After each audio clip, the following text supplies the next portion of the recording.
नमस्कार साथियों, अगर मैं आपसे पूछूंगा कि इंडस सिविलाइजेशन कितना पुराना है तो आप मुझे जवाब देंगे कि ज़्यादा से ज़्यादा 3300 बीसी का है। जैसे हमारा लोथाल, काली बंगाल, हड़प्पा, मोहनजोदारो, चान्होदारो या फिर धोलावीरा।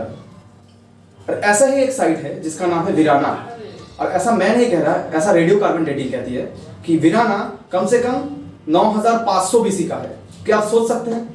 ऐसे और भी 1500 साइट्स है जो अभी तक डिस्कवरी नहीं किए गए हैं, तो उनका एज वीराना से पुराना भी निकल सकता है, नया भी निकल सकता है। अगर वीराना से पुराना निकला तो इंडस सिविलाइजेशन का एज 9500 बीसी से भी पहले का निकलेगा। एक वीराना ही है जिसने ये साबित कर दिया कि इंडस सिविलाइजेशन वो 3300 बीसी का नहीं, तकरीबन 9500 बीसी का है। इतने और इसके बाद कितने वीराना मिल सकते हैं ये आप सोच के देखिएगा।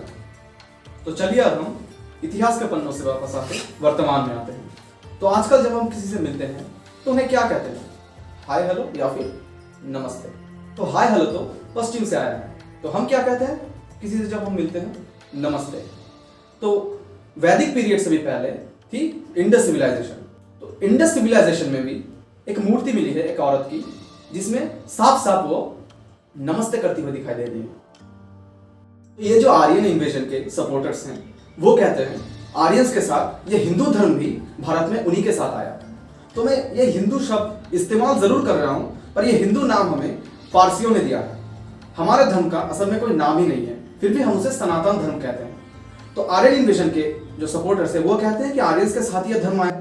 तो ये कितना सच है? इंडस सिविलाइजेशन में पशुपति शिव का एक तस्वीर मिला है, और ये पशुपति शिव की जो तस्वीर है ये तो बस एक छोटा सा सबूत कि भारत में हिंदू धर्म फैला हुआ है। सिंधु घाटी की सभ्यता को थोड़ा पीछे छोड़ के हम चलते हैं वैदिक पीरियड में। तो वैदिक पीरियड में जो सबसे पुरानी किताब जो लिखी गई है वो ऋग्वेद। तो ऋग्वेद को हिस्टोरियन श्रीकांत तलगरी ने 3 हिस्सों में बांटा है। समय काल के अनुसार उसमें जो भाषा प्रयोग किया गया है उसके हिसाब से उसे 3 हिस्सों में बांटा गया है। पहले जिसके अंदर आते हैं जो किताबें सबसे पहले लिखी गई थी उनमें आता है छठी, तीसरी और 7वीं किताब, बीच में दूसरी और चौथी किताब, और आखिर में जो सबसे नए हैं उनमें आता है पहला, 5वां, 8वां, 9वां और 10वां हिस्सा। तो ऋग्वेदा को मैंने जो ये 3 हिस्सों में बांटा, इसके बाद में जो कहने जा रहा हूँ उसमें ये आपको समझने में मदद करेगा। जब बात आती है हमारी भारतीय संस्कृति की तो उसका प्रमाण बस हमारे भारत भूमि में ही नहीं, भारत के बाहर के देशों में भी पाया जाता रहा है हमेशा से। लिथुएनिया से शुरू करके केल्टिक जो कंट्रीज हैं वहाँ पे भी, और प्रेजेंट डे जो सीरिया है वहाँ पे भी। हमारा टॉपिक आज सीरिया बेस्ड है। तो 1500 से 1300 बीसी के बीच सीरिया में एक किंगडम था जो था मिटानी किंगडम। ये जो मिटानी किंगडम है इसके जो राजा है उनका कुछ का नाम है, देखिए, कृत, अर्ततम। ये कहाँ के नाम लगते हैं आपको? इनके राजाओं के लिस्ट आपको डिस्क्रिप्शन में मिल जाएंगे, वहां पे पूरा लिस्ट चेक कर लीजिएगा। अब आते हैं वहां के लोग। वहां के जो उच्च श्रेणी के लोग थे, एरिस्टोक्रेट्स, वो संस्कृत में बात करते थे। तो क्या आप सोच सकते हैं कि भारतीय संस्कृति कहां तक फैली थी? मिटानी किंगडम में जो संस्कृत बोली जाती थी वो आज की संस्कृत नहीं थी। जैसे ही 200 साल पहले जैसी हिंदी बोली जाती थी वैसी हिंदी आज नहीं बोली जाती। तो मिटानी किंगडम में जो संस्कृत बोली जाती थी वो कौन सी संस्कृत थी? वो संस्कृत थी ऋग्वेद में जो पहला, 5वां, 8वां, 9वां और 10वां हिस्सा था, वहां पे जो संस्कृत को इस्तेमाल किया गया था वही संस्कृत मिटानी किंगडम के एरिस्टोक्रेट्स या फिर उच्च श्रेणी के लोग इस्तेमाल किया करते थे। तो ऐसा हमें कैसे पता चलता है कि कौन सी संस्कृत कहाँ इस्तेमाल की जाती थी?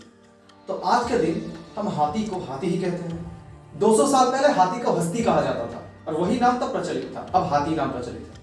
तो ऋग्वेद में भी अलग अलग पीरियड्स में चीजों को अलग अलग नामों से बुलाया गया था। तो जिन खंडों में एक चीज को एक ही नाम से पुकारा गया है वो एक ही टाइम में लिखे गए हैं, ऐसा हमें पता चलता है, और अलग खंडों में उसी एक ही चीज को अलग नाम से पुकारा गया है। तो इस सिद्धांत पे पहुंच सकते हैं कि मिटानी किंगडम जब अपने पीक पे था वो सन था 1500 बीसी के आसपास। इसका मतलब जो एनाटोलिया है जहाँ पे वो मिटानी किंगडम बसा था, वहाँ पे लोग 2000 बीसी के आसपास वहाँ पे पहली बार आए थे, और वो अपने साथ लाए थे ऋग्वेद के नए खंड। तो ऋग्वेद के जो नए खंड हैं वो लिखे गए होंगे तकरीबन 2500 बीसी के आसपास। तो इससे साबित होता है क्या कि ऋग्वेद के जो पुराने खंड हैं वो कम से कम 3000 BC में लिखे गए थे, ना कि 1700 BC में। आउट ऑफ इंडिया थियोरी के पक्ष में जो सबूत हैं वो इतने कम नहीं हैं, इसीलिए एक वीडियो में इनको एक साथ लाना मुमकिन नहीं है, वीडियो बहुत ही लंबा हो जाएगा। इसीलिए आउट ऑफ इंडिया थियोरी के पक्ष में जो और सबूत मिले हैं वो मैं अगले पार्ट में बताऊंगा आप सभी को। वंदे मातरम।